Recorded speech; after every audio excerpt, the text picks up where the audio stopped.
Meeting to order. Bienvenue à la réunion numéro 4 du Comité permanent des pêches.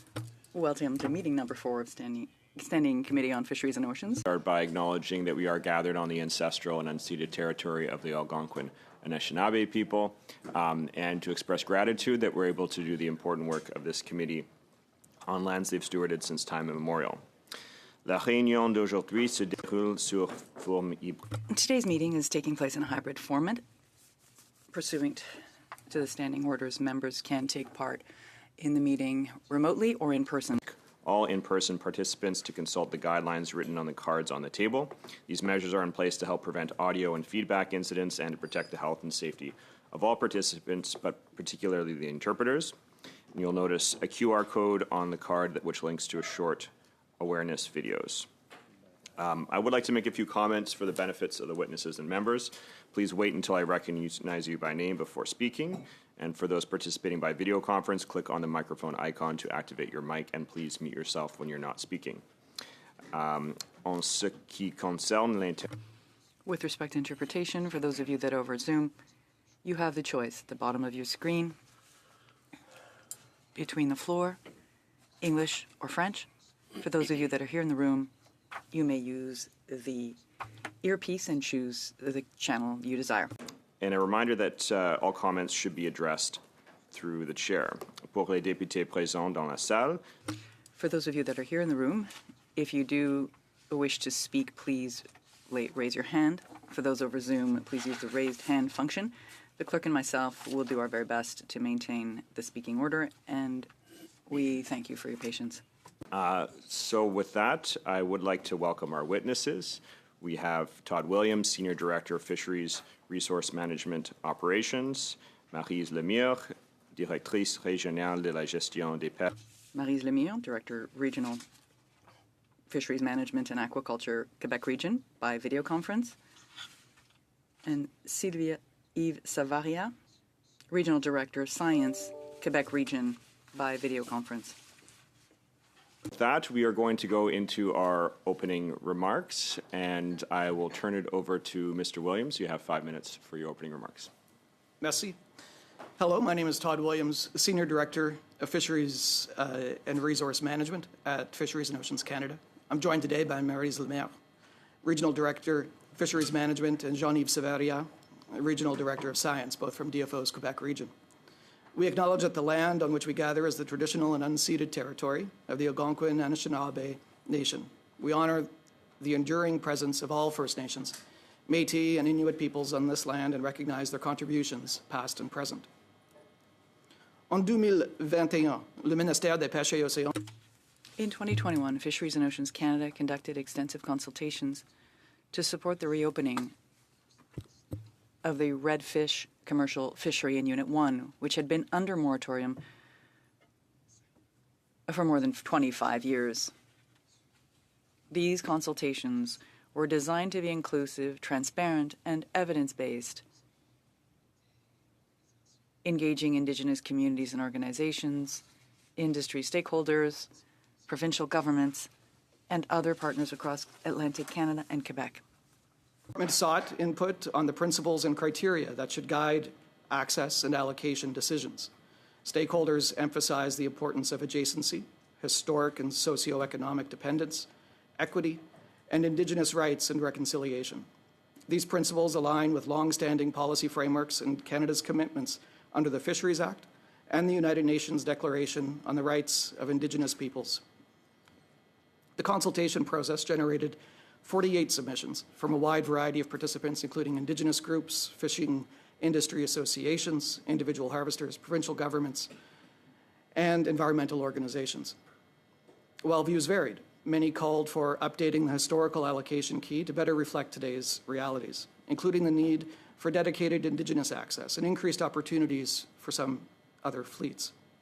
The department also heard views from estuary and Gulf shrimp harvesters interested in obtaining additional redfish allocation to provide new opportunities in the face of declines in the Gulf shrimp fishery. The views shared helped to inform the allocation decision, one that aims to balance economic opportunity, conservation, and reconciliation objectives. Establishing an allocation key for a fishery is a complex undertaking. It is not a scientific formula, but a policy decision that must weigh multiple factors, including stakeholder input, economic considerations, community needs, and reconciliation commitments. In the case of Unit 1 redfish, the department used the historical allocation key from the pre-moratorium era as a starting point. However, given the significant changes over the past 25 and more years, including evolving policy frameworks and the importance of Indigenous participation, adjustments were necessary. This approach, using historical context while adapting to today's context, was also applied to the reopening of the northern cod fishery. La décision de l'accès est... The allocation decision for Unit 1 redfish was announced in January 2024, more than a year and a half ago. Fishing activity began in June 2024, with approximately 5% of the 60,000-ton quota landed in the first season. The second year of fishing is currently underway, with just over 4% of the 60,000-ton quota landed to date. The season runs until March 31st, 2026. En concernant Now, with respect to lobster. Lobster is one of the few species that appears to benefit from warming waters. Indicators of lobster abundance are actually increasing across most fishing areas in Quebec. The department has launched a knowledge acquisition and lobster fishery development plan in 3 underutilized zones across large areas of the province. With participants required to carefully document the characteristics of their catches, this cautious, evidence-based approach will help determine whether the stock can sustainably support additional commercial harvesting. It also presents a valuable opportunity for diversification among new license holders. As part of the project, the department issued 74 exploratory fishing licenses for areas 17, 18, and 19, located in the estuary and northern Gulf of St. Lawrence. Exploratory fishing began in May 2024 in areas 18 and areas 17 and 19 following in May 2025. Before implementation, the department conducted extensive consultations with First Nations and the fishing industry across the 3 maritime sectors of the Quebec region. These consultations, along with departmental analysis, inform the distribution of fishing effort and the development of rigorous objective criteria to select participants in these exploratory fisheries. Those eligible included First Nations harvesters, fishers from vulnerable fleets, prioritized through industry consultation, and next-generation fish harvesters. To ensure transparency, the department shared documentation throughout the process, including during license allocation sessions, which were conducted under strict procedures and in the presence of eligible fishers and witnesses. Le ministère a mis en place un suivi qui permettra de prendre... The department has implemented ongoing monitoring measures to support annual decision-making with the goal of determining whether this additional fishery is viable over the long term. On this issue and time provided to us today, we would now welcome your questions. Thank you. Thank you very much, Mr. Williams. And so with that, we are going to get right into the round of questioning. The first round will be the 6-minute round for questioning. Just so I know we have a number of new members. So first round will be 6 minutes for each party. The second round will be 5 minutes for the Conservatives, Liberals. Then we'll have 2.5 minutes for the Bloc. Then 5 minutes for the Conservatives and the Liberals, and then that will repeat. As you're getting close to the end of your time, I may mention something, and once you've reached the end of your time, I will let you know so you can quickly wrap your question up or the answer. So with that, we are going to start avec les conservateurs et Monsieur d'Entremont. Thank you very much, Mr. Chair. Thanks to the witnesses for being here today. And it's hard to figure out exactly what we're talking about today, because on one side we're talking about redfish allocations and fishery in the Gulf, and then we're talking about exploratory lobster licenses on the other side. So I want to have an idea of, when we're looking at redfish side, is that how are quotas set in the Gulf at this point for redfish? Because there's a number of participants in that may not be adjacent to that stock. So I'm just wondering how quotas are set, or how have we decided that that quota is going down, and how is that allocation actually happening? Sure. Thank you very much for the question, Mr. Chair. The following several years of consultation with stakeholders, we looked at a variety of considerations and took into account their views. With respect to the development, we looked at things such as adjacency, but we also took into account things like historic dependence, and that's why we looked at the original allocation key as a starting point. As I noted in my remarks, it's not necessarily a science with respect to how the numbers are arrived at. Whether it's 10% for an Indigenous quota or 12% or 8%, it really does vary. But using that as a basis, taking into account those other priorities that we've established and the priorities that we heard from stakeholders, then that's how the quota sharing is set. Me a little bit that we would start talking about something that's not science-based. The challenges we've had in Southwest Nova Scotia at this point is really trying to put a limit or an idea of what different fisheries are taking out of the ocean. That DFO has not done a great job of compiling the data from fishermen, from Indigenous fishermen, from other participants in those fisheries. So I want to understand how, in this particular case, that the data collecting process, how is it structured, and how are we going to have confidence in the data that we're going to be getting out of this? Thank you very much, Mr. Chair, for the question.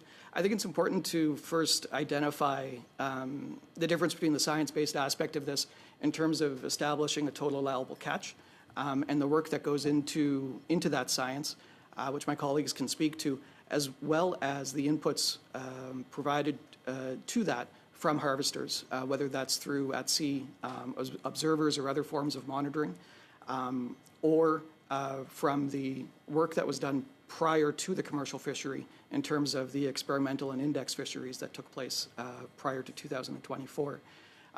In terms of how that total allowable catch is then shared, really is one which comes down to more art than science, and one that has to weigh various considerations in terms of, as those factors I noted earlier, historic dependence, adjacency, and other factors. All right, so redfish aside, lobster on one side. We're looking at different zones. Climate change has sort of allowed the lobsters to move further north into the bay, into the Gulf. We're starting to look at local adjacencies. So we have Indigenous fishers and non-Indigenous fishers. So in your calculations, what is the population sharing of that? How many Indigenous folks are there sharing? What kind of total allowable catch on lobster in those zones? And I'll defer that question to Madame Lemire. Merci pour la question. Donc, dans le cadre du... Thank you for the question. Based on the knowledge acquisition planned for the fisheries, the lobster fisheries, I can answer your question based on 3 fisheries areas in the north of the Gulf and in the estuary. When it comes to exploratory licenses, about 50% of them were allocated to First Nations, 50% of the exploratory licenses to owner-operators. Qu'est-ce que la population doit... What is the population of Indigenous peoples in the region? I don't have those numbers at hand. I will unfortunately have to get back to you on that with a written answer. That question, Mr. Chair, is in Southwest, when we looked at the actual sharing of total allowable catches, especially in lobster, we have looked at a population across Canada, indigenous of somewhere near 13%, or actually of somewhere closer to 6%, and the actual licensing that in First Nations have at this point are somewhere near 13%. So it's sort of the sharing of 50-50 seems a little on the high side, but we understand their exploratory licenses, and we're seeing who has capacity to actually catch these things. But I'm still trying to get to the science or the non-science of sharing the total allowable catch. So what do we think that total allowable catch is going to be in the Gulf at this point? And will that sharing work for all participants in that? Because the sharing that we have right now in Southwest and across Nova Scotia does not work for everyone. So there's time just for a short answer. Yeah. I think the quick response, perhaps in terms of this, redfish is very much different than lobster. And so I think there's an allocation question or how much that impacts depending on the fishery. But yeah. Thank you very much, Mr. D'Entremont. Next, we'll be going to Monsieur Cormier pour 6 minutes. Merci, Monsieur le Président. Thank you, Mr. Chair. My questions have to do with the redfish fishery, specifically for my colleagues around the table and for those of us that are watching or tuning in.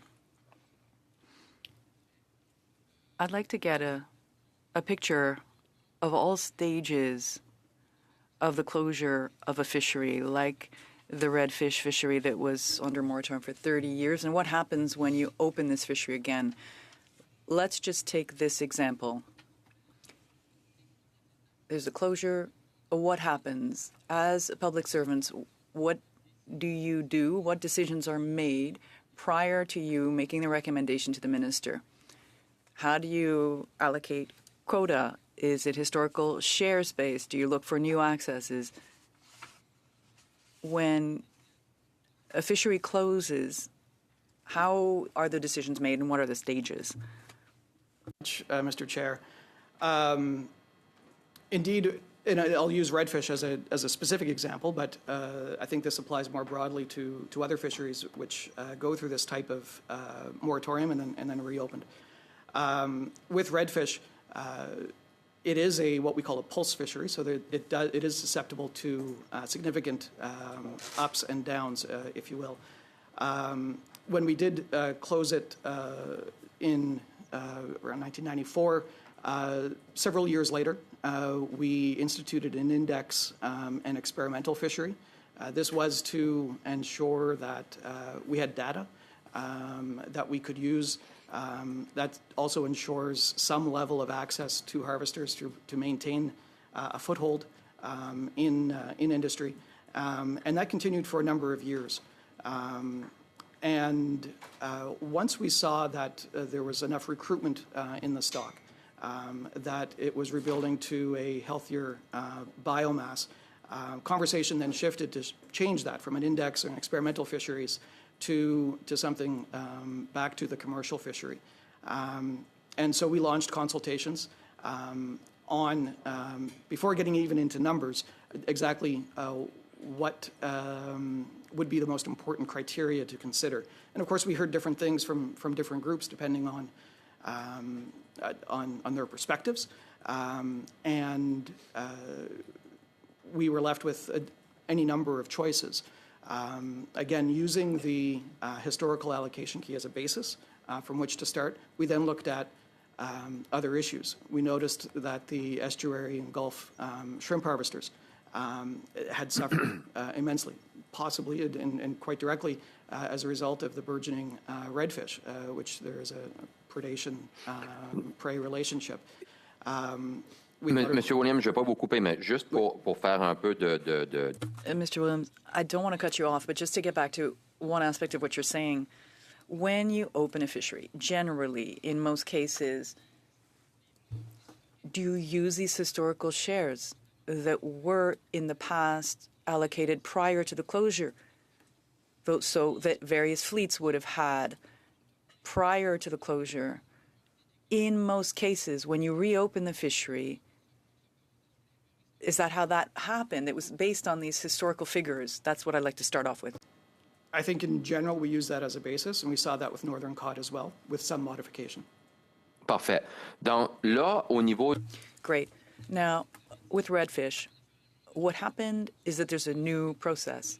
So with experimental index fisheries to index the new fish population of the redfish and others, and you recommended to the minister or various fisheries ministers that they set out a new form of allocation that would provide shares, aside from those historical shares, to Indigenous groups, shrimp fishers, and other groups. Is that what you did in this case for redfish? That's correct. We also provided, in terms of the TAC, what we call a reserve allocation on top of that, which would have been, and remains accessible to anyone who wishes to fish that as well. Donc, ce que vous avez recommandé... So what you recommended to the minister was that for redfish, instead of using those historical shares that existed in the past, that you looked at a new policy, new fisheries policy in a way. In other words, you decided to create a new fishery, that the redfish was essentially a new fishery. So you moved away from these historical shares, moved towards the sharing with these new fleets, if I were to summarize. Is that correct? To some degree, again, using the historical allocation key as the basis from which we worked. OK, parfait. Donc, Perfect. At the end of the day, what you proposed in terms of a new allocation for quotas, at the end of the day, the minister has the final word. Is that right? Absolutely. The minister does. OK, donc, So let's focus on the new allocations that the fleets have received, the shrimp harvesters and Indigenous groups. When the fishery closed 30 years ago, did these groups have allocations for redfish at the time? Just for a short answer. Not specifically within the allocation key, but they may have had it through other licenses. Merci. Merci. Merci beaucoup, Monsieur Cormier. Thank you very much, Mr. Cormier. Mr. Deschênes, you have 6 minutes. Thank you very much, Mr. Chair. Questions from Madame Maryse Lemire. I think you are a biologist by training, is that right? That's correct. This new fisheries policy, question is partly inaudible to the interpreter. Madame Maryse is saying, sorry, I missed the beginning of your question. Are you aware of the policy, the new fisheries policy? This policy was struck in 93, and then it was actually revised and updated. The new emerging fisheries policy, that is. So before it was exploratory, it was experimental, is that correct? Answer, not in all cases. Sometimes you can use an exploratory fishery from the start. Am I right to say that the policy applies to all new fisheries? For species that were never commercially harvested and for which we have no information. This idea of an experimental fishery from the start, where does that stem from? When we have no information on the target species, then we can start by determining whether the species exists in that sector, in that area.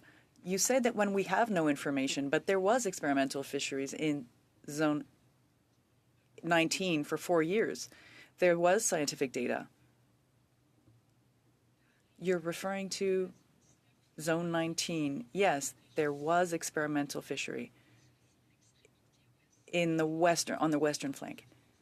Based on the policy, one of the essential aspects is to have a scientific basis to assess reactions of the fisheries stock to new fishing.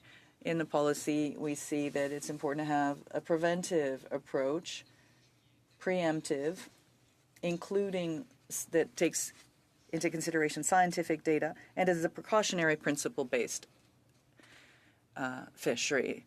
Why is it that there's been this violation of the policy when really the stages are quite clearly set out, as you're supposed to start with something exploratory? Why start? Why did you proceed in this way? Thank you for the question, Mr. Chair. This is a knowledge acquisition process for the lobster fishery, where abundance signals exist and where there's an increase in the population, and they're already being harvested commercially, and these are large areas. The tool we used for this project is exploratory fishing. It's a prudent, cautious approach that will allow us to validate whether the resource can support additional harvesting at a commercial level in a viable way. It's cautious in the sense that exploratory fisheries licenses are not reassignable and are only issued for 1 year, subject to renewal. And if there were to be a negative signal of any sort, the department can adjust. So if it were regions that were already harvested, for which we already have information on the presence of this population and abundance indicators for a lobster, the tool allows us, the policy allows us to do this. Question, the policy states that there can be exceptional circumstances where there's no market, where you immediately have to go to exploratory fishing. But it mostly says you need a precautionary approach. Seek out scientific data. And start with experimental fisheries. What you decided in this case to do is to open up about 12,000 new traps between the North Coast and the Magdalene Islands based on no scientific data. Actually, there is scientific data. We can see that the resource is healthy, and we based our decisions on available scientific information and abundance indicators as well as landing indicators that were increasing. Madame Lemire, you are a scientist within the DFO. Was there scientific advice garnered that indicated that we should go to exploratory fisheries and suggested the importance of opening so many of these options? Was there scientific data behind it? The development approach for a new fishery is based on the information that's available, the state of the resource. The policy allows for moving to an exploratory phase. My question is this: was there scientific basis at the FO? Some advice saying go beyond experimental, go into exploration, and open up more than 12,000 traps. Was there some kind of scientific advice?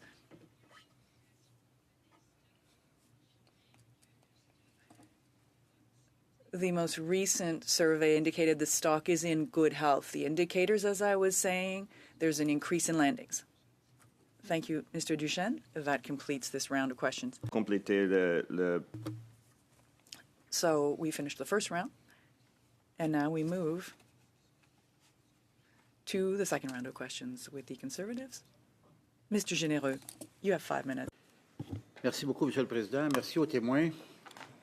Thank you, Mr. Chair. Thank you to the witnesses. We'll probably have 2 rounds of questions, and if you'll allow me, I'd like to move to another subject than the one we're discussing today. In my riding and on the North Shore, in Mancy-Charlevoix, and in the Saguenay region, there is a fish that you included a few years ago that seems to be quite hearty, hungry, and eats absolutely everything in its way. In the Gaspé, and you may correct me if I'm wrong, but I think sport fishery is allowed, but not commercial fishery. Now we're talking about striped bass here. I think people are allowed 2 fish per person, but west of this area near the Quebec Bridge, it's not allowed. You have to put fish back to water. My colleague, Gabrielle Hardier, and myself contacted the minister yesterday so that we could meet with her to know what Fisheries and Oceans is considering, given the number of sport fishers and even commercial fishers are realizing the devastating effect of striped bass in this region specifically. And it means there's been a pullback of a number of other species due to this. Madame Lemay, perhaps you can give us some information to this effect. You're in the Quebec region. You may know more. I may have other questions.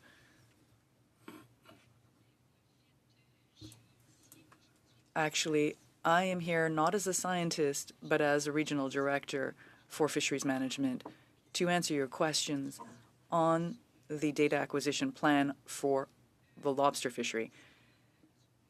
On the striped bass, I don't have the information here today. These are aspects related to the Species at Risk Act, and I'll have to take your question under advisement. Okay. So, just as an aside, did you see the most recent television show on striped bass in Quebec? No, I did not see that.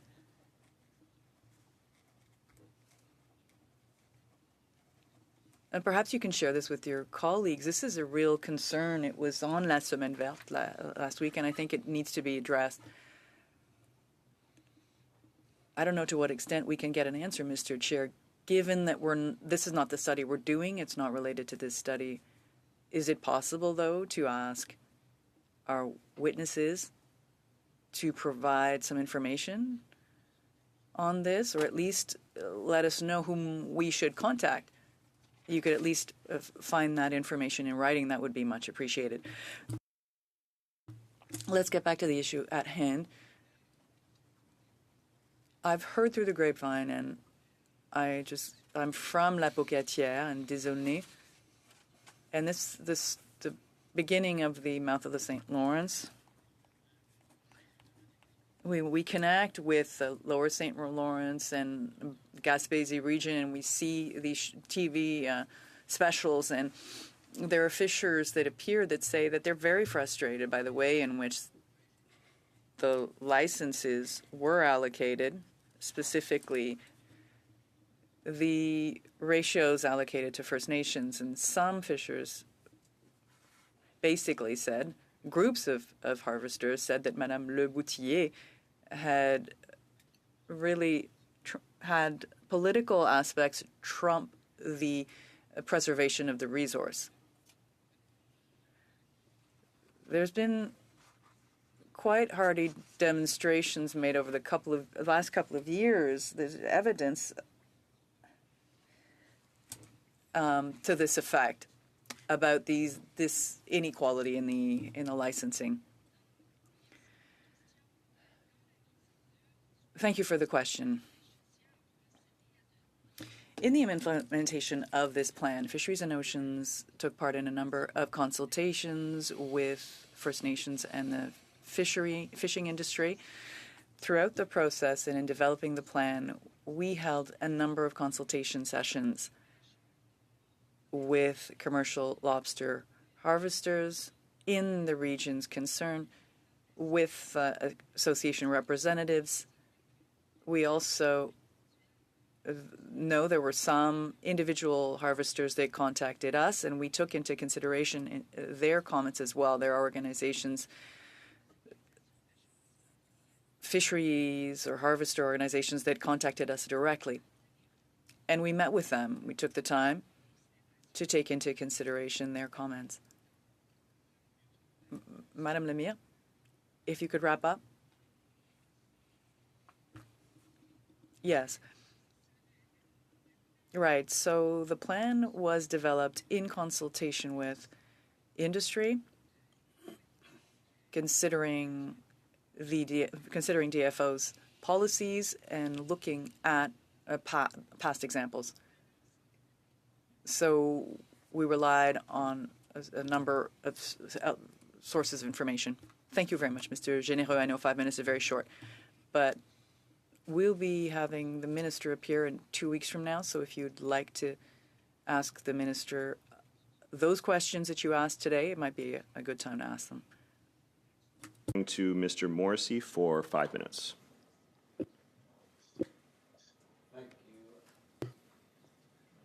Thank you, Chair. Thank you, Chair. My question is to Mr. Williams, and you can direct it to either of your colleagues. Could you provide to the committee a bit of a history on past practice within the department on granting experimental and exploratory licenses in various species across, and I'm only referencing the East Coast? If you could give us a bit of a history, because this is an existing practice, am I correct? That is correct, yes. Yeah, so if you could give the committee a history on and let's go back a good ways on the department using this tool to open up new fisheries. I know my part of Prince Edward Island would have been locked out from crab if we had not been granted this particular process, and it has worked out very well for that part of Prince Edward Island. I want to get some data on the 3 zones we're referencing, because the 3 zones are in the north coast of the St. Lawrence estuary, correct? Yes. And could you advise the committee what was the scale of the commercial fishery that existed in those zones prior to? Mr. Chair, I'm just curious with respect to the first question. I can tackle that, the brief history of experimental licenses, and then I'll turn to Madame Lemire for the second with respect to those lobster. With respect to experimental fisheries and exploratory fisheries, there is a policy, as referenced earlier, within the department. We normally start with what's called a Section 52 license. That's a license issued under the Fishery General Regulations that allows us to essentially partner with harvesters and others to conduct a fishery to gain more information. This works well in a closed fishery. But I would want to know the history of licenses being made permanent as a result of the process in whatever species the process was used in. More so than I understand the policy and the legitimacy of it is a pragmatic way, a reasonable way for the department to both introduce new species to the marketplace as well as to open up areas that have not been traditionally fished. That's not my question. Okay. My question is on results and the licenses that are now permanent as a result of that process, where they are in the East Coast and in what species. So if you could provide the committee with that information, I know you wouldn't have it today. The second part was to advise the committee on the scope of a commercial lobster fishery that existed in the 3 zones that was referenced, 17, 18, and 19. The size of that, do you have that information, or one of your colleagues? Madame Lemire? Oui, donc je peux répondre à la... Yes, I can answer the question. With respect to commercial fishery in Zone 18, the first zone where this exploratory project began, there are 8 commercial harvesters in Zone 18, a zone that covers over 700 kilometers of coastline. Zone 19, you have 9 commercial fishers for 450 kilometers of coastline. In Zone 17, 16 harvesters, commercial harvesters, over 500 kilometers of coastline. Provide to the committee the effort they would be utilizing, how many traps they would be using per fisher, and if you could provide the committee with the last seasonal catch average per fisher in these zones to the committee. It will allow the committee to determine if, to some degree, to validate if it is an area that is benefiting from climate change as the habitat improves, the resource improves, and therefore the ability for more to benefit from exploiting would be important to the committee. Could you do that? Nous allons devoir le... We will have to compile that information and have it distributed to you. Thank you. I believe my time is just about out, Chair. Thank you very much, Mr. Morrissey. And next, prochainement, on va aller à Monsieur Deschênes pour... Merci beaucoup. Madame Lemire, vous avez... Mr. Deschênes, Madame Lemire, you were saying there were strong abundance signals in the acquisition plan. The knowledge acquisition plan in zone 19 and 17 produced by your department in January 25 says that in zone 19 there's part of the exploratory fishery that followed experimental testing, but there's no data on lobster in the 4 remaining zones, 19A1, 19A1B, A1C, and A1F. This is between Rimouski and Capucin, 140 kilometers of coastline, and you had no scientific data to see whether the resource would allow for these new exploratory licenses.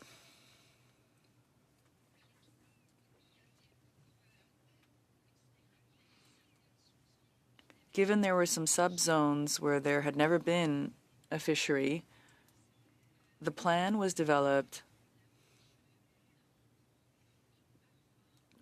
to proceed cautiously by phases and gradually. If there is the slightest negative signal, we can then adjust. I understand, Madame Lemire, question. Look, I'm quoting your own documents. You're not challenging what I'm saying, that there was no data between Rimouski and Capucin as for lobster population. What answer? There was never a fishery. Okay, no scientific data. My next question, why was the minister in such a rush to open up exploratory fisheries without going through this experimental phase? Any idea why she wanted to move so quickly? Answer. It's difficult to distinguish between phase 1 and phase 2 of the new fisheries policy. No, my question, Madame Lemire, my question is not to drawing a distinction, having to do with the distinction between the phases. I understand them. Why was the minister, though, in such a rush to move to phase 2, open up 12,000 traps, knowing that there was no scientific data to back it up? The department developed a plan,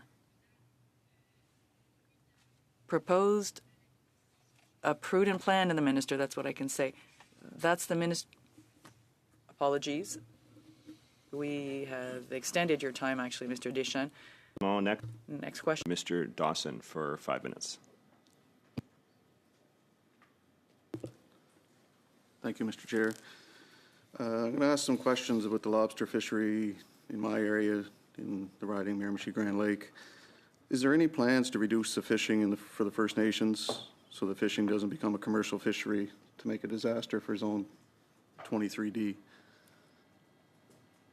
Thank you for the question, Mr. Chair. Unfortunately, I won't be able to provide an answer to that as it's outside of my area of focus, but we can take that back. What is DFO doing to prevent another escalation of 1999 with the fishing dispute that we had in Burnchurch? Thank you very much, Mr. Chair, for the question. Unfortunately, that area is outside my focus and work, so we'll have to take that back. Thank you. Okay. Don't seem to be getting too many answers. Does DFO know the total catch First Nation licenses have? Thank you very much for the question, Mr. Chair. Unfortunately, that is something outside of my work and would have to take that back to the committee. Thanks.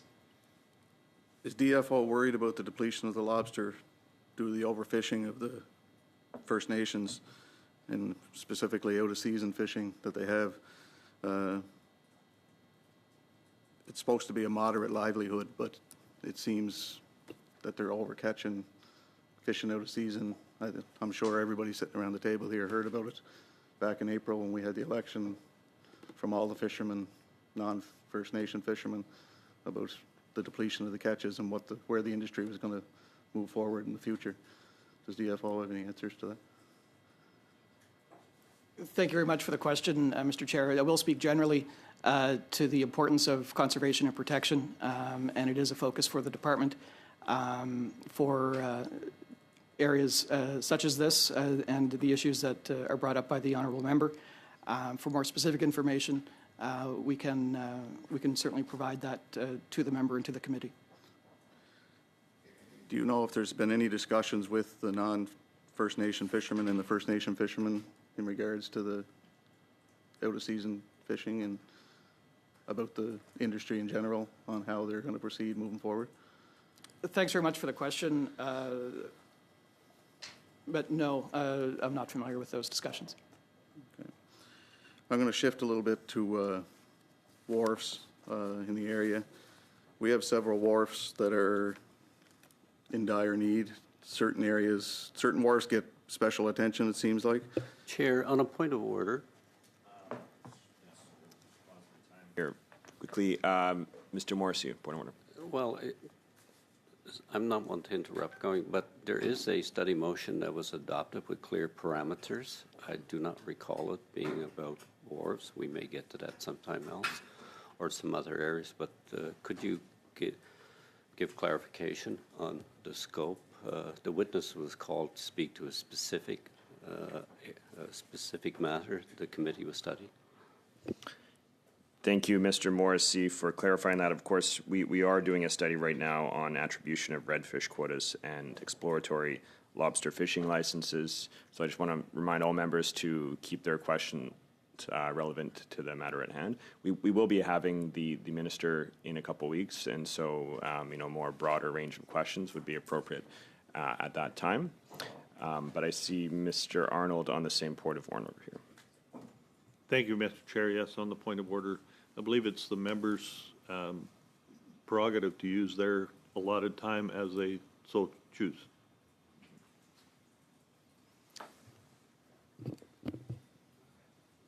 Yeah. Well, I mean, absolutely, but just reminding this is what we're here to discuss and what the witnesses will be prepared to answer for. So, I mean, of course, it is the prerogative of the members, but try as much as possible to keep your questions relevant to the matter at hand. So with that, I am going to turn it back to Mr. Dawson. We had stopped your time. You still have about 2 minutes and 8 seconds left. Okay.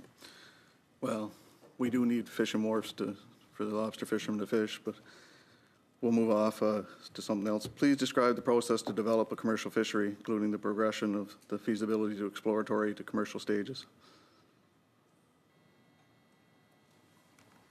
Thanks very much for that question.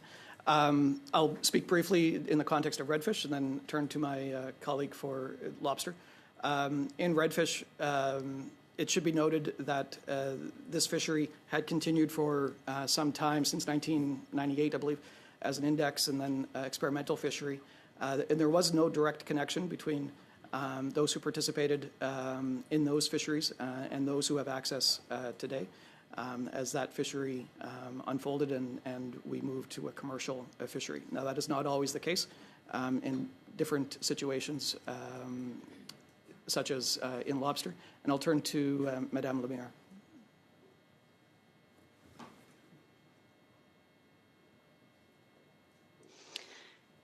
Donc, In the case of exploratory fishing, as I explained earlier, there were a number of indicators of the abundance of lobster that led us to be able to move to the exploratory phase immediately. We also had a great deal of information based on observations from the industry. So the exploratory phase will allow us to determine whether the resource can support additional catches at a commercial level viably. So we will be validating this before confirming whether the fishery can become a commercial fishery over the long term. So, like the exploratory fisheries, licenses are issued for 1 year. And so we can react. If there are any negative signals, we can realign our plan so that we can best protect the resource. Mr. Dawson. Next, we are going to be moving to Mr. Cormier for 5 minutes. Merci, je vais continuer. Thank you. I'll keep going on the redfish. Earlier, we were saying that there was this new fishery policy for the allocation of quota. Can you tell me what percentage was given to each fleet? How much of a redfish quota did they get? Thank you for the question, Mr. Chair. With the allocation key, we now see the offshore mobile gear with 58.69%, the inshore mobile gear fleet with 14.84%, the midshore with 5.72%, inshore fixed gear, which primarily use it for bycatch at 0.75%, and then estuary, Gulf, St. Lawrence shrimp harvesters at 10%, and indigenous communities and organizations also at 10%. If they have a mobile gear groundfish license. In terms of where that where it was reallocated, most of the all of the reallocation essentially came from the offshore component for the shrimp and indigenous organizations. Parfait. Donc, Perfect. So les offshore, on va les appeler offshore, ont eu presque 60% du quota. So the offshore got almost 60% of this quota. When there was a closure, then, let's just say these offshore companies were able to get through this tough phase when there was a closure, but there are other businesses that unfortunately were unable to then turn to other fisheries. The shrimp harvesters, for instance, they have been having a hard time recently. The redfish eats a great deal of shrimp. We could perhaps insinuate, that could be insinuating that that's the reason for the drop in the shrimp. You could, instead of choosing these historical shares, you could distribute things in a new way. So you distribute these amounts to fleets that needed them, for instance, the shrimps fishers. Instead of 10%, could we have said 15, 20, 25%? Could these decisions have been made, and who would have made these decisions? Thank you very much for the question. I think in terms of the in establishing the new allocation key, decisions were made in which to strike some level of fairness. We do know that in the offshore sector, those harvesters continued to have those licenses and made business decisions based on those, even though there was a moratoria. There was intrinsic value in those licenses. We do know that others in the inshore, for example, with groundfish licenses, avail themselves to other species. With the in terms of the shrimp harvesters, it was deemed that this would be an appropriate amount of quota, in addition to the fact we do have a reserve allocation which is available to anyone. And perhaps a final point to add for the committee's consideration, the choke point here really isn't the allocation key. Harvesters are not catching more than 10% of their allocations. It's really a market issue. Alors, Monsieur William, Mr. William, thank you. So we've just opened a fishery that was closed for 30 years. And now we've allocated about 60% to offshore vessels. For those who might not know what that means, these are major vessels over 100 feet in length. The decline in redfish 30 years ago would have been due to what, Mr. to any of the witnesses, what would the decline have been due to? Thank you very much for the question.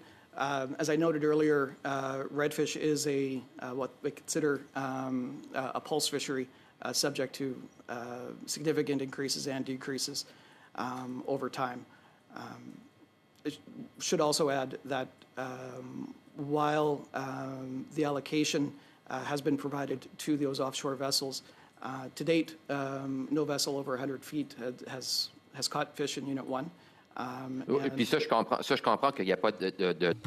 I get that there are no vessels over 100 feet.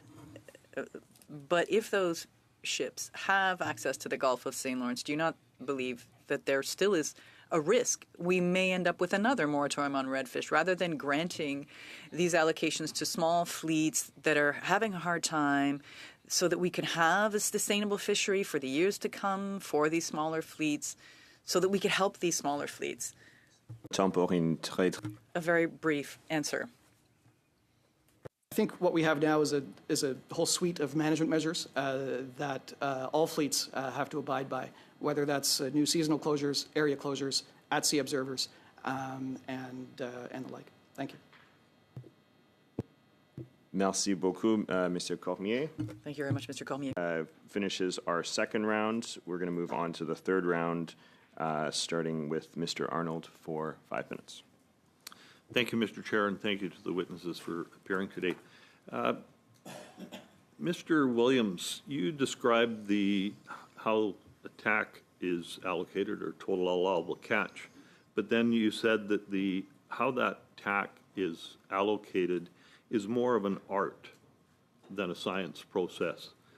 Can you describe how that art works, or is it more of a political process? And finally, how is that made transparent so that Canadians can know how that process played out? Thanks very much for the question. Yes, and I think the point earlier with my comment was that it's not necessarily a hard science in terms of what my colleagues do in terms of establishing a total allowable catch. The science, if anything, is a social science. It's a policy question in which various considerations have to be taken into account. So I think with that respect, or in that respect, there are a number of things which we did to ensure that we had some level of transparency. This was a wide-ranging consultation that took over 2 years. We did produce what we heard documents in terms of the information that we collected. We did hear from almost every group in terms of what they wished to be, their share, and simply mathematically that doesn't work when if we were to say yes to everything. So I think in terms of where we landed, we try to balance all of those considerations, and that's the allocation key that we have. Could you provide in writing to the committee what you heard documents on, and the transparency that you say that there is behind the decisions in these allocations? Thank you. Has the policy or the art of the allocation of the TAC changed in recent years? And if so, why? I think there are new considerations that simply weren't present perhaps 20, 25 years ago, namely our focus on Indigenous reconciliation and rights-based fishing, and our incorporation of that into allocation keys. We simply didn't see that when this fishery existed previously, as well as a desire to really assist those harvesters in other fisheries that could have access here, such as the shrimp harvesters in the Gulf. Okay, thank you. Is all catch in these fisheries reported and recorded from all harvesters? And could you provide in writing to the committee the process that DFO is using to collect catch data for redfish and the experimental lobster fishery? Yes, absolutely, we can. And we can even show the evolution of those measures over time. And is all catch data, or is all catch reported and recorded? Yes. Okay. Can you also provide in writing to the committee the scientific data DFO based its decision on to open the experimental lobster fishery and any reasoning around the allocation of that fishery? I'll turn to Madame Lemire to answer that question. Merci pour... Thank you for the question. As I was mentioning earlier, we have the most recent assessment of stock that indicates that the resource is healthy. We also had a number of observations and reports directly from fishers indicating that there is lobster there, and that there's an indication of lobster at low tide. I'd like to go back to Mr. Williams again. Please describe to the committee here the art that you talked about. It's again, perhaps a mislabeled social science in terms of weighing those considerations. Again, we looked at, as a base, the historical allocation key, recognizing the importance of stability in allocations across all fisheries.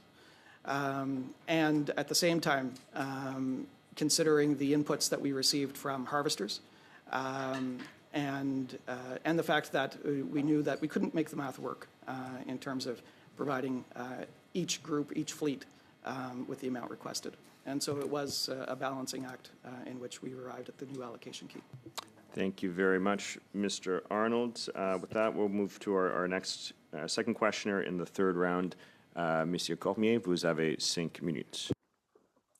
Merci, Monsieur le Président. So I just want to come back to my previous question from Mr. William. Mr. William, what I was saying is, like, the redistribution of the quota, offshore gets 60% of this new redfish quota.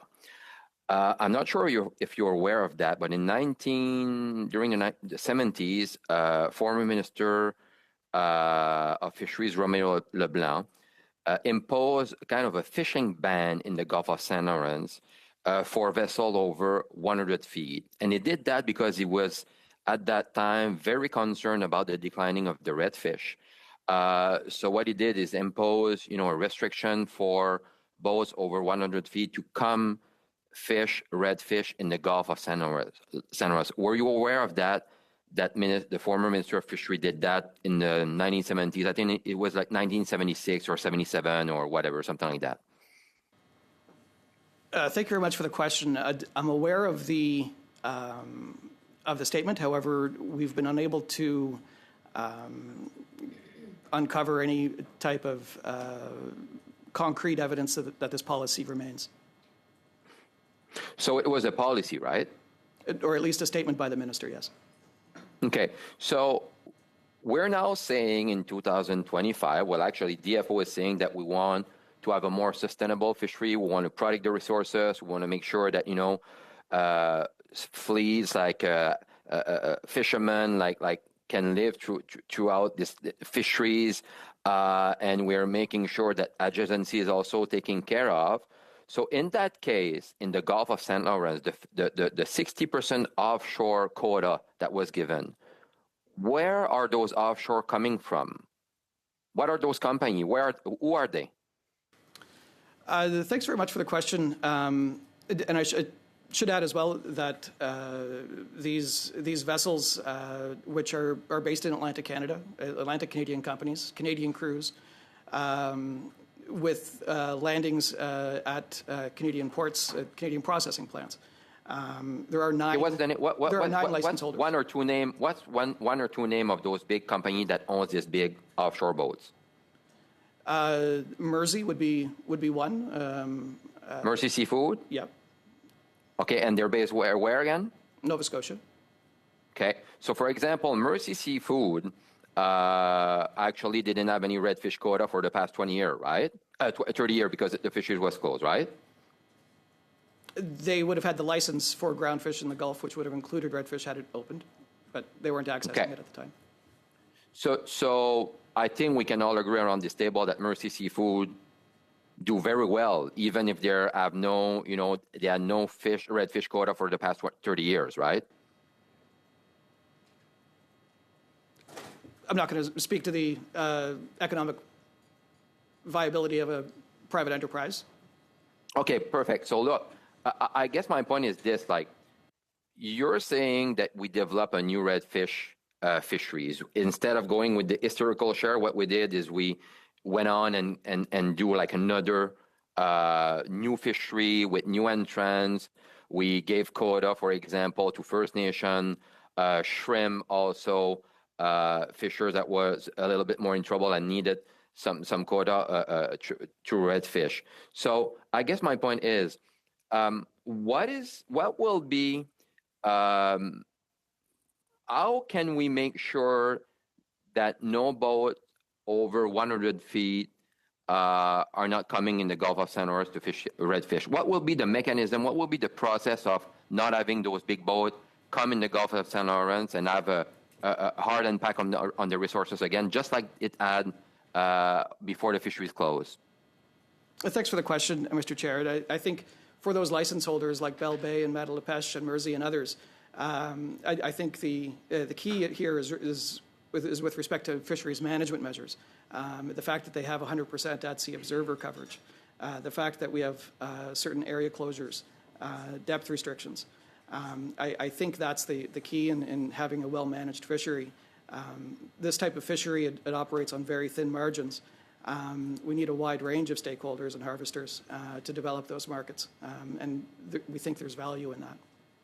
Okay, but don't you think, Mr. William, like if like 5 or 6 or 8 big boats over 100 feet, we're talking about big boats when we're talking about boat like that, coming in the Gulf of St. Lawrence, do 1 or 2 passes, cut the quota, and there's nothing left for other like small fleet, like shrimp, for example. Like 10%, like I'm going to be honest, I was happy at least that the shrimp fishers got 10% because it was a start. But like, don't you think that, having big boats, again, in the Gulf of St. Lawrence will put the redfish resources in a difficult spot again if we will let that happen again? So just answer. Thanks very much. Again, I think we have fisheries management measures in place. We have the science to back up the total allowable catch. The fact is, of the landings so far this year and last, the under 65 fleet has done a considerable amount of those landings. Merci beaucoup, Monsieur Cormier. Thank you very much, Mr. Cormier. Mr. Deschênes, you have 2.5 minutes. Thank you very much, Mr. Chair. More questions. Now, I'd like to focus on the Indigenous aspect. Exploratory licenses were granted in 3 zones. In Zone 17, that's Anticosti area, the number of traps in total is 4,500 and 2,500 for Indigenous groups. In Zone 19, 52 licenses, not the same number of traps. Just in terms of traps, in 19, 7,750 traps are exploratory. Of that amount, there are 4,250. That is 55% that are given to Indigenous groups.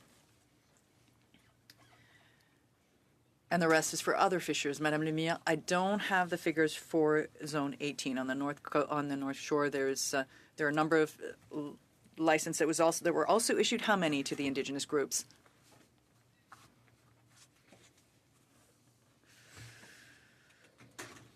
Just a moment. Let me see if I have that information here.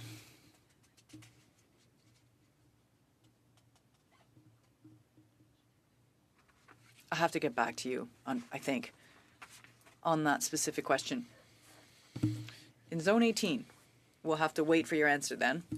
But I'll stay on this issue of the North Shore. I was kind of surprised, perhaps you can explain. I was here when I looked at the document to fishers in 2024, the document you say there are criteria. Not everyone can expect an exploratory license. Indigenous communities do not have to meet eligibility criteria, you say. Why? Eligibility criteria? They were determined to identify owner-operators, so those individual licenses, to help us identify and allocate licenses to those fishers. So in that respect, specific eligibility requirements did not apply to Indigenous communities. For Indigenous communities, we had exploratory community. My apologies, your time is already up. You are at 2 minutes, 40 seconds, actually. We're going to go to Mr. D'Entremont for 5 minutes. Thank you very much. Thank you very much. We'll try it again. Thank you. So I'm new here. I never had to press a button before. I know it's a little boring. So again, there's always this challenge of talking about redfish and talking about lobster at the same time. I don't know if they're really good to be together. So, but just to what Mr. Cormier had to say, I mean, there's a number of bigger boats. They're not huge boats. I mean, I know there's been a range from 55 feet to 100 feet in some questions, from companies like Scotia Harvest and Mersey to Bell Bay to Caramer, all in our ridings. They're all employers in our ridings. I know, Mr. Cormier, that I think Bell Bay is in yours, Scotia Harvest is in mine.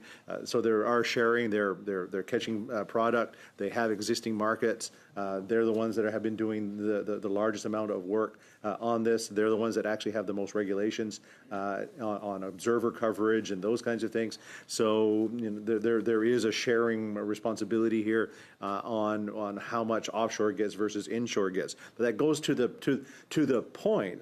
That's on redfish. But that goes to the point, I think, of what we're starting to see in what this report is trying to show us, is that there's a lot of decisions here that were not necessarily scientific based. They were not necessarily based on, cautionary principles or new emerging policies. They were done for political expediency by the minister. And I think in an effort to appease a number of fishing organizations in Madame de Boutellier's riding, she's sort of pushed the department into coming up with new emerging species and trying to create new fisheries to try to appease those people. And what we're seeing is that a lot of times when we go down these roads, it creates precedents in other fisheries across the Atlantic that are so important for us. So my question to staff here, and again, thank you so much for being here. It's really hard to try to put that Jell-O back in the plastic bag that was created here. But can you give us a bit of a timeline on when this exploratory versus emerging fishery thing started to happen in the Gulf when it came to lobster more specifically? But I know there's been some other sharing arrangements because of shrimp and into redfish. Thanks very much for the question, Mr. Chair. And certainly, just very quickly on redfish, it was when the biomass and the stock and the individual fish reached a marketable level that it switched from index experimental to commercial. Peut-être pour la prochaine, Madame la Maire. Oui, si on, pour compléter, Yes. So, on the knowledge acquisition plan for the lobster fishery for these three zones, there is a community in the North Coast that made representations before DFO and had been doing so for almost 10 years, saying that they had been observing a lobster abundance and an increase in that abundance. So this is nothing new. The subject was raised with DFO, and abundance signals observed over the last few years. That is the increase in landings, happenstance sightings of lobster where they hadn't been noticed before. All of this were indicators that allowed the project to move forward.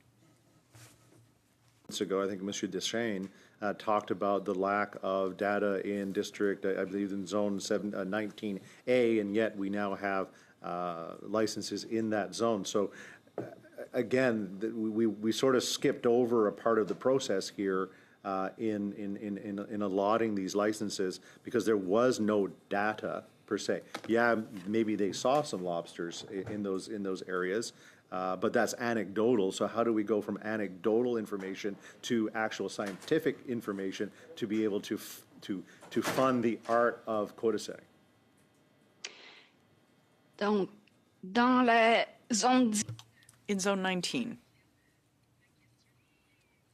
the question was referring to, we have had exploratory fishing since 2023 on the western side, indicating the presence of lobster, plus there are many observations and reports from individual harvesters on the presence of lobster on the north shore of the Gaspé. Thank you very much, Mr. D'Entremont. So with that, we are going to move to our last questioner in the third round. Mr. Clausen, you have the floor for 5 minutes. Thank you very much. Thank you to all the witnesses. I'm just wondering if I could get, because we keep talking about experimental and exploratory around both the lobster as well as the redfish. Can I get a bit of an explanation, the difference between experimental and exploratory, and also how many phases are there in the process before the quotas are handed out?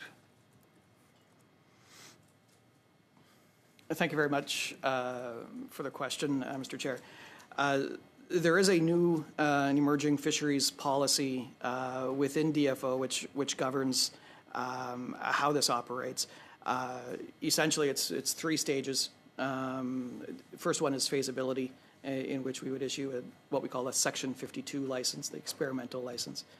From there, it goes to an exploratory phase. The only difference there is it's met the first test in terms of sustainability. And now we're looking at kind of commercial demonstrations. And for that, we would use a Section 7 license or a regular commercial license. And then finally, Stage 3 is full commercial. So that's the, from a policy perspective, that's it as outlined. Okay, and then when it goes to a commercial stage, how long is the license for the quota given to the commercial fishers?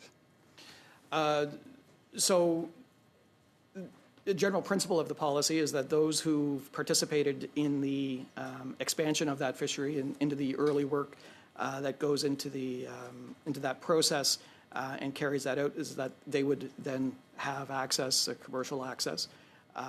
How that is determined in terms of allocation can vary significantly depending on the fishery and the other players and some of the considerations that we've been speaking about here today. That license, like just about every license we have, is renewed annually at the discretion of the minister. Okay, thank you.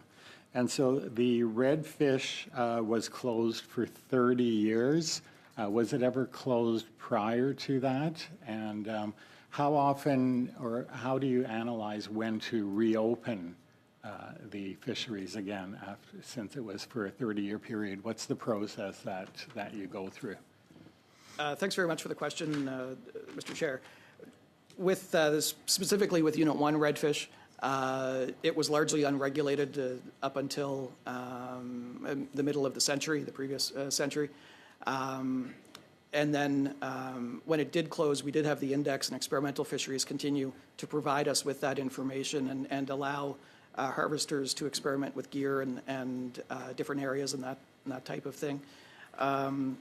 What we look for is really from the science, from the surveys and from the input provided by harvesters.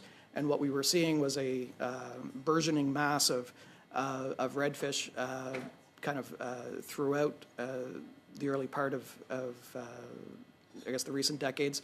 And we were hoping it would get just a bit bigger in terms of the fish size from a marketability perspective. But it kind of plateaued And so we think right now that fish size is about as good as it may get for the foreseeable future. But that's what we were looking for with redfish. Is there any idea why the redfish are now smaller than they have been in the past? Thanks very much for the question. I think in this particular case, there's speculation from our scientists that it could be just the carrying capacity of the ecosystem. And that's essentially why it's plateaued. Okay.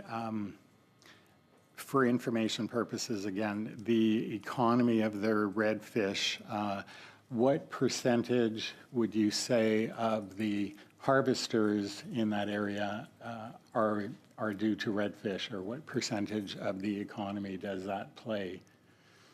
Thanks very much for the question. So, as I referenced very briefly earlier, this is a fishery that operates on very thin margins. In speaking with harvesters, they're getting about 20 to 30 cents a pound at the wharf. We are investing through the Atlantic Fisheries Fund to expand markets, product lines, partnering with harvesters and First Nations. But to date, it is still not a large fishery. For example, last year, only 23 license holders actually participated. Thank you very much, Mr. Clausen. That completes the third round. We're going to start the fourth round with Mel Arnold. You have the floor for 5 minutes. Thank you, Mr. Chair. I just want to quickly go back to Ms. Lemire. Just for a quick answer, could you please provide the committee in writing the scientific data that DFO based its decision to open the lobster fishery, the experimental lobster fishery on?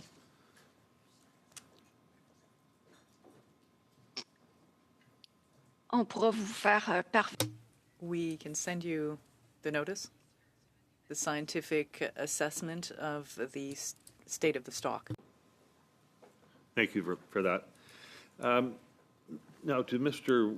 Williams, please, could you provide what monitoring enforcement measures are in place specific to the new redfish harvest and the exploratory lobster licenses so that DFO can be certain of what is actually taking place out there? Thank you. Thank you very much for the question. So for much of the season, June 15th to December 31st, we have 25% at sea observer coverage. This was arrived at in consultation with harvesters. For vessels over 100, that's 100% year-round. And it's also 100% from January 1st to March 31st for vessels under 100 too. So kind of a combination of at-sea observers there, plus our regular hail-in, hail-out features as well, and vessel monitoring systems, or VMS. Thank you.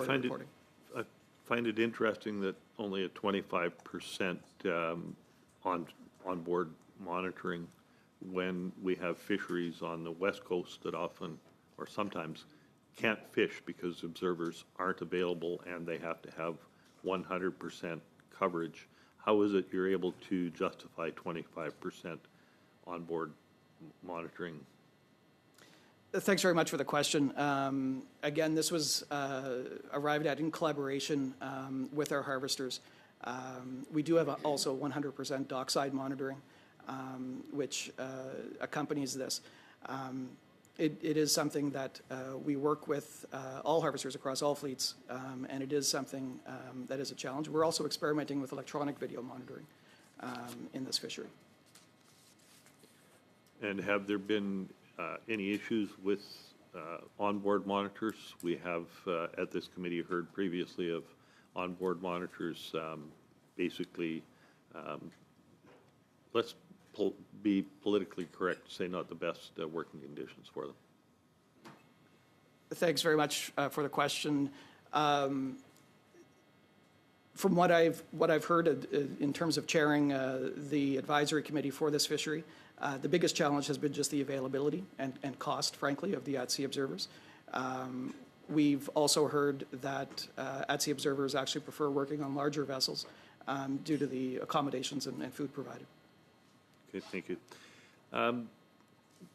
DFO prioritized eligible candidates for the exploratory lobster fishery licenses belonging to one of the fleets identified as a priority by DFO in the lobster fishing area, LFA 17 and LFA 19, and, quote, fishers active in fisheries involving distressed or less profitable resources in LFA 18. Which fleets were considered a priority in each LFA? Thank you for the question. I'll turn to Madame Lemire. Oui, donc, If you could, while you're at it, Madame Lemire, could you provide which criteria were considered to determine which fleet should be identified as being a priority? donc les grandes orientations. So broad outlines that we had received to guide the development of this plan was to prioritize First Nations or fleets that are in precarious or vulnerable, as well as to new fishers in the market. The department consulted with the associations representing the three maritime sectors to gain a good understanding of reality as well as the specific challenges for each sector. If, for instance, you take the Magdalene Islands fleet, the priority fleets included, for instance, shrimpers. Sorry, let me take a break and start again. Madame Lemire, actually, unfortunately, your time is up. Perhaps at the next round. Could I get that in writing if she's not able to provide it further? Thank you. Absolutely. So with that, we're going to go to Mr. Connors for 5 minutes. Yes, I think my question would be to Mr. Williams. At the beginning, you stated that there was only like 5% of the 60,000 TAC that was caught 2 years ago, and I think 4% or something last year. Just wondering, what are we anticipating the total allowable catch to go to? What is the biomass growing to? Are we going to be able to increase that amount? Thanks very much for the question, Mr. Chair. So the total allowable catch, which is set at 60,000 tons, we think is more than adequate in terms of what's required for this fishery and the participation. From a science perspective, it is well within the parameters of what would be considered suitable for a stock in the healthy zone, such as this one. The larger issues that often come down to bycatch, and which we have to be careful of, but which we monitor. The low landings that you're seeing aren't a reflection of the health of the stock, but rather market conditions. So that leads into my next question is what are some of the reasons, like we talk about market conditions, is it price-wise, like the overall global economy, the global demands? Can you give us an idea of what some of the conditions are? Thanks very much for the question, Mr. Chair. There are a number of factors. One, international markets, tariffs are affecting not just this fishery, but many. The fact that this had been closed, there is also a market awareness that needs to be developed, and markets need to be penetrated in that regard.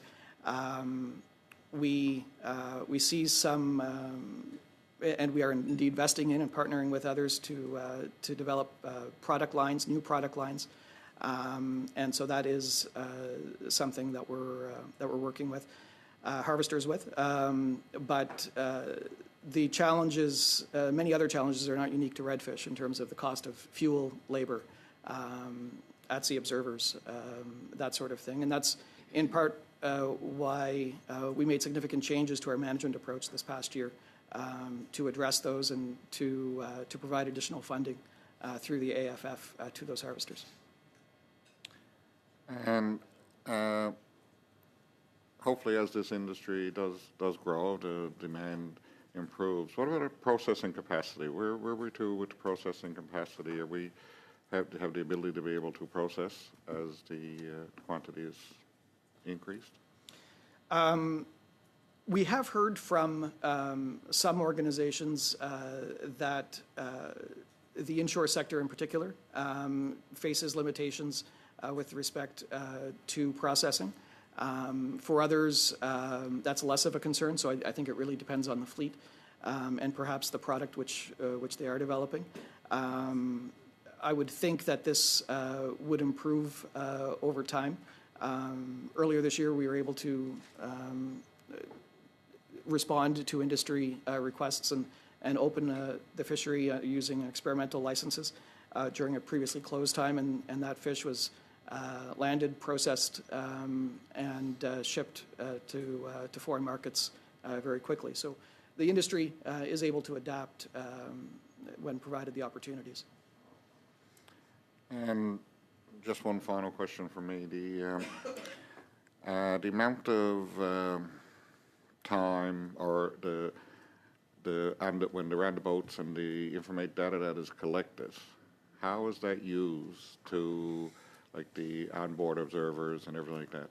Can you explain a little bit how that is used to determine the size and the biomass and the stability, the sustainability of the economics of the fishery? Thanks very much for the question. Certainly all of the inputs from our at-sea observers are collected and contribute to the overall science, and perhaps my colleague, Monsieur Severia, has further information in terms of how that science is collected from both harvesters and our own scientists. And Mr. Severia, if you could do that just very, very briefly. Oui, rapidement. En fait, l'information est effectivement. Yes, quickly, the information is collected and used through the follow-up on bycatch, and that's considered in our peer review process to make these decisions. Thank you very much, Mr. Connors. With that, on va aller prochainement avec Mr. Deschênes. Merci, Monsieur le Président. Madame Lemire. Thank you, Mr. Chair. Madame Lemire, do you now have an answer to my question as to the number of traps for Indigenous groups in Zone 18? I have the number of licenses, 13 exploratory licenses, community exploratory licenses in Zone 18. So 13, and how many traps per license? 250 in Zone 18. And the other 12 are also for 250 traps? Yes.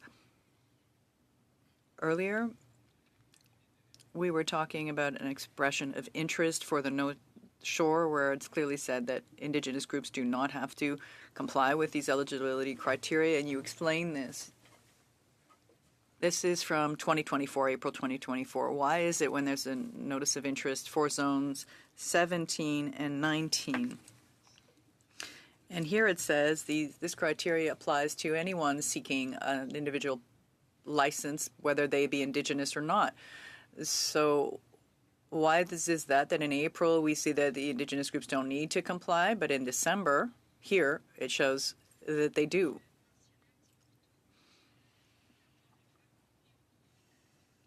With respect to Indigenous licenses, in the 2024 notice, we're talking about exploratory community license. This is for First Nations.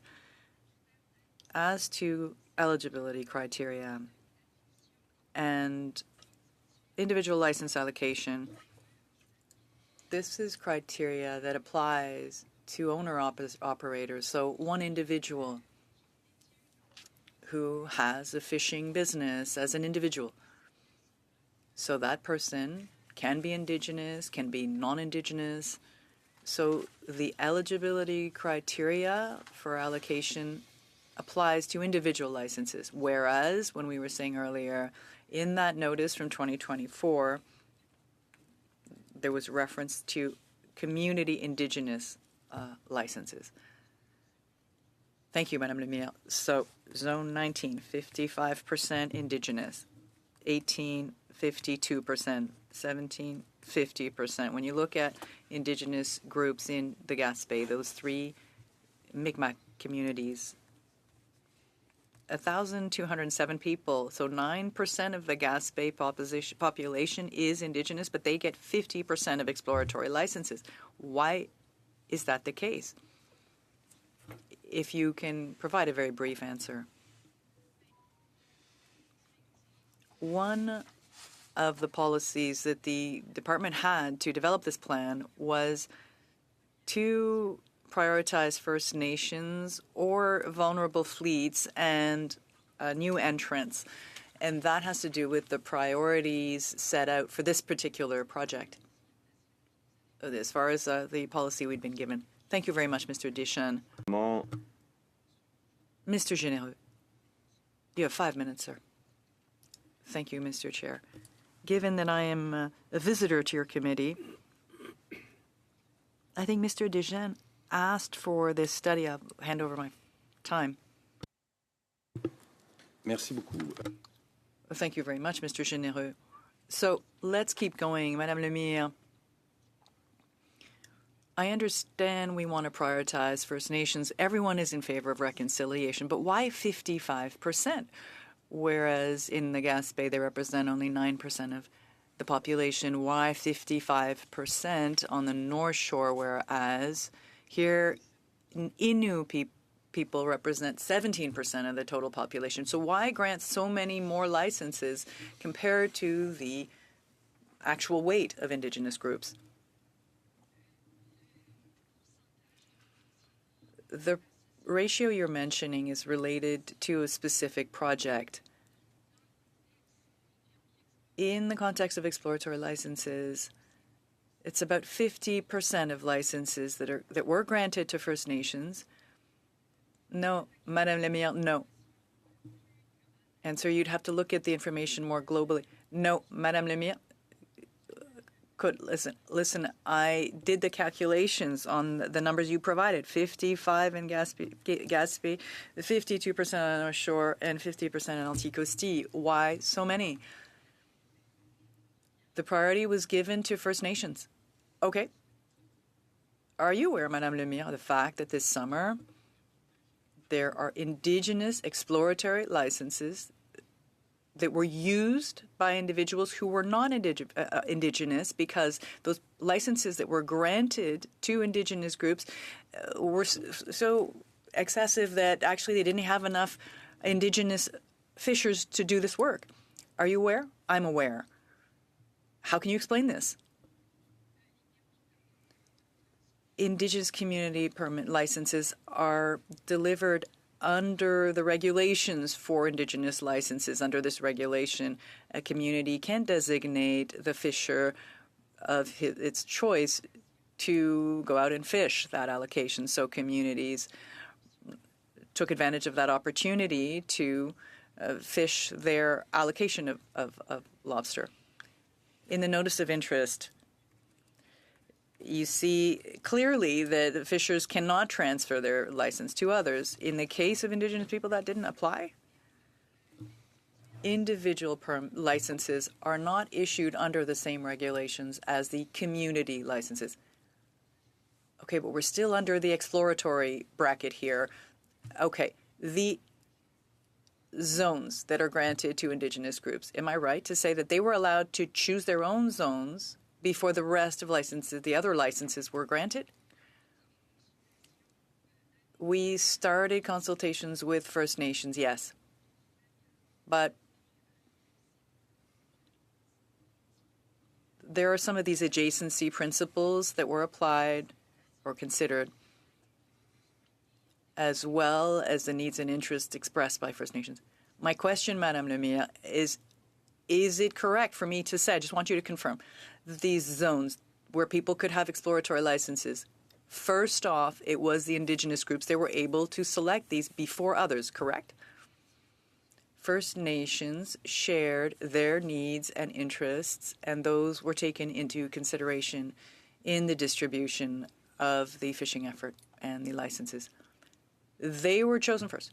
And I'd like to get back to an email that was sent to you in December 2024. It's a summary of a discussion, and then you see here that the request from Mi'kmaq communities was to have 100% of the exploratory licenses, but there was a notion here that it was possible to detect that there might be some negotiation possible, 50%. That was not acceptable to Indigenous groups, and this means it leads the way to a percentage that is from 50 to 100%. So essentially, that's what you did. You granted more than 50% to Indigenous groups. That's the summary of a consultation session held with First Nations. Yes. And so that's one of the aspects, among many others. Question, it looks as though you're having a hard time admitting that you granted more than 50%. It might not be that embarrassing. You said it was, even at the beginning of your testimony, you said it was about 50%. It's actually more than 50%. You have the exact figures. It's approximately 50%. I did not have the exact figure before me then, and as I was saying, among the major policy goals for the department was focusing on Indigenous groups, vulnerable fleets, etc. The actual plan, concretely, is in keeping with that. Thank you very much, Mr. Deschênes.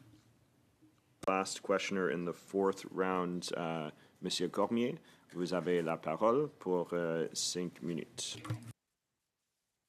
Mr. Cormier, you have 5 minutes. For the Conservative first, are you sure? Oh, so for the last round, Monsieur Genereux gave his time to... Perfect. Oh, okay, sorry. Okay, perfect. Alors, merci. Thank you. Mr. William, if I'm correct, and I think this is right, the red fish is 60,000 tons of allocation this year. Is that correct? Oui. Am I correct? Did you? Yes? Qui pêche? Who is currently fishing that allocation of 60,000 tons of redfish? Thanks very much for the question. We've had a mix of 15 license holders currently participating across all fleets. Moi, je parle plus au... I'm referring to the Gulf of St. Lawrence. Do you know who is fishing that unit? Thanks very much for the question. I don't have the specific license holders or for which fleets they belong. I just have the, there are 15 license holders that have participated, 68 trips in which product has been landed for about 4.3% of the TAC. That's 2,500 tons. Est-ce que vous savez si...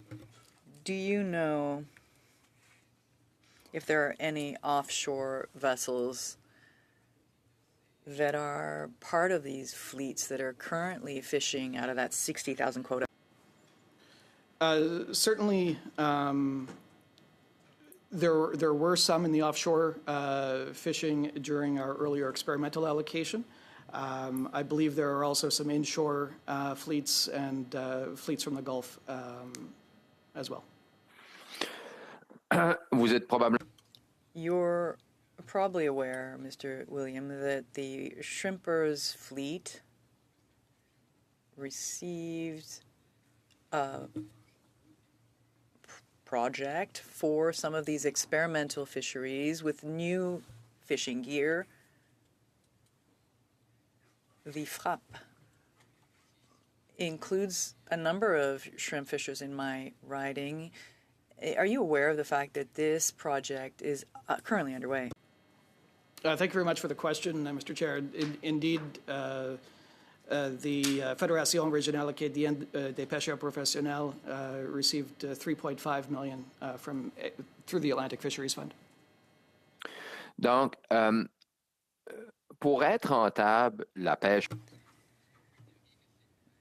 For the red fish fishery to make sense, would you say that we're looking at 25 to 30 cents a pound? You probably agree that for it to be profitable, you're talking, it's really a volume fishery that's required. That's correct, Mr. Chair. It's a volume fishery, and we've heard that from numerous stakeholders. Alors, quand on a... So when the new allocation was provided for redfish and shrimpers were given 10% of the 60,000 tons, and then if you divvy that up by the number of shrimpers, then you're looking at that are entitled to that. Did you yourself do that calculation to see how much each shrimper would receive? Thanks very much, Mr. Chair. In fact, we did look at those numbers, and based on what we expected would be landed value, there wasn't any way mathematically to make that allocation work while also respecting any type of regional fairness across the board. Alors, so, if you're saying that it was mathematically impossible for shrimp harvesters to be profitable, I think, as I was saying earlier, 10% is only the very beginning because we set aside those historical shares. If we know that mathematically it's impossible for shrimpers, specifically, that it made no sense given the quota they received, given how much they would be paid per pound, why did we not allocate a far higher number to these shrimpers? We knew they were in precarious situations compared to, let's say, the offshore fleet. Why not provide a larger number for these shrimpers? Thank you very much, Mr. Chair. I think a number of things to keep in mind there. Those harvesters also have access to this allocation through other licenses or other fleets which they may be a part of, such as the inshore. They also have access to the reserve allocation, and they also have access to other licensing measures which provide flexibility, such as buddying up. Thank you very much, Mr. Cormier. That concludes our fourth round. I'm going to do a abridged fifth round here, and so we'll have just 2.5 minutes for each of the three questioners. Et on va commencer avec Monsieur d'Entremont pour 2 minutes et demie. Merci beaucoup. Mr. d'Entremont, 2.5 minutes. Data questions before we get finished up today. What were the 2025 bycatch rates in redfish, and were there any closures triggered by it? Bycatch was overall low. I do have that specific information here. We didn't exceed more than 10% in any particular fishery. In short, there was plenty of room.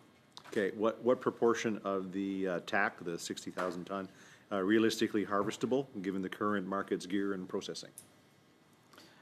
That's a good question, Mr. Chair. Speculative, and perhaps an industry representative might be better suited to answer that question. Okay, but in the data that you are collecting right now, you're having an idea of how much of that TAC is actually being caught? Right. Thank you very much, Mr. Chair. We're on pace to exceed last year's landings. Okay, and one final quicker. What is the timeline to publish the exploratory lobster findings and a decision framework for any permanent license? Because we're still talking about exploratory here. So when do those exploratories become permanent licenses in the Gulf? Thank you, Madame Lemire. Je suis désolée, est-ce que vous pouvez... My apologies, can you repeat that question? The timeline to publish exploratory lobster findings and a decision framework for any permanent license. So we're in exploratory, how long and what kind of decision framework will be taken for a permanent licenses in the future? Donc, à chaque année, So every year, we look at the information we've collected, and annually we need to analyze the results to determine whether we will be pursuing the exploratory phase the following year or if we need to readjust. Generally, this exploratory phase has to happen over a number of years. It can vary based on the reaction of the resource and the information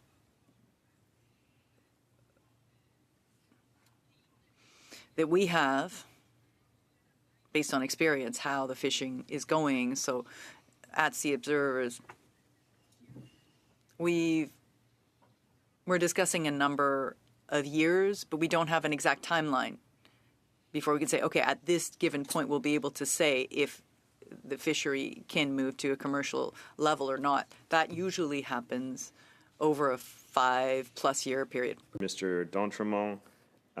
Next, we'll go to Mr. Cormier for 2.5 minutes. Merci, Monsieur le Président. Thank you, Mr. Chair. I'll change tack for the lobster fishery.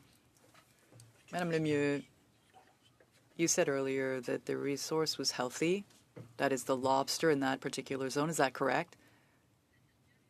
Most recent observations of the state of the stock indicates that the resource is healthy in the Quebec fishing zones. How can we make sure that the lobster fishery is healthy when most of all small craft harbors have had no lobsters at the wharf? We don't have that kind of information like we do for crab. When the crab gets to the wharf, we have those numbers, but we don't for the lobster. How can you say that it's so healthy? I'm the son of a fisher, Madame Lemire. I know what that looks like. I know what it looks like to get a lobster landing. How can you say it's so healthy if there are no actual figures? I'll defer to my colleague from science to perhaps address that question as to how you assess stock health. It's based on a number of aspects: abundance, demography, fishing pressure. Also, we have at-sea observers that are there to collect samples since 2011. After the season is over, we look at the assessment of the biomass. Okay, would you agree to say that we would probably have better scientific data if at all small craft harbors we had the data from those harbors? In science, we need to have the most accurate data. You don't think you could get accurate data from the number of lobster traps that get to a small craft harbor? Is that not specific? Any additional support to have accurate information is useful, and that's specifically why we have in place these post-season analyses of the biomass in anticipation of the next year. Thank you, Mr. Chair. I have no further questions for today. Thank you to the witnesses. Thank you very much, Mr. Cormier. And we'll close off with Mr. Deschênes. You have 2.5 minutes. Thank you very much, Mr. Chair. Madame Lemire, I'd like to discuss the issue of the fishers in the south of the Gaspé region. In these exploratory zone 19 areas, at the beginning it was all Gaspé residents, and now there's some residency issues. My question is this: why is it pelagic fishers are unable to even access the draw, whereas in the south, crab fishers have managed to access exploratory licenses, and there are also indigenous communities in Restigouche, Gaspé, that are in the south, on the south side, that they were able to get these Zone 19 licenses. Why are pelagic fishers unable to access this? In the context of this project, or number of projects, the department recognizes the adjacency concept. You can use the residency, the sector, the historical data, the landing wharves as issues to consider. This was done in the knowledge acquisition plan for the development of the lobster fishery, and the department also ensured that it was focusing on local fisheries. So those are the aspects that were taken into consideration. Question, why is it that there are fishers from other fisheries? They were able to access this even though they are in this region, but pelagic fishers were completely cast aside. I was referring to historical fishing zones, and this is one of the aspects that was taken into consideration. There are pelagic fishers that would go all the way up to Rivière du Nord, and they actually were not allowed to take part. We took into consideration residency. We tried to have fisheries that were as local as possible in the historical fishing zone and the particular landing site. Speaking of history, there were tensions between Minister Leboutier and these pelagic fisher associations. Was there any kind of order from Leboutier to say, let's put these people aside, these pelagic fishers? Briefly, answered, not at all.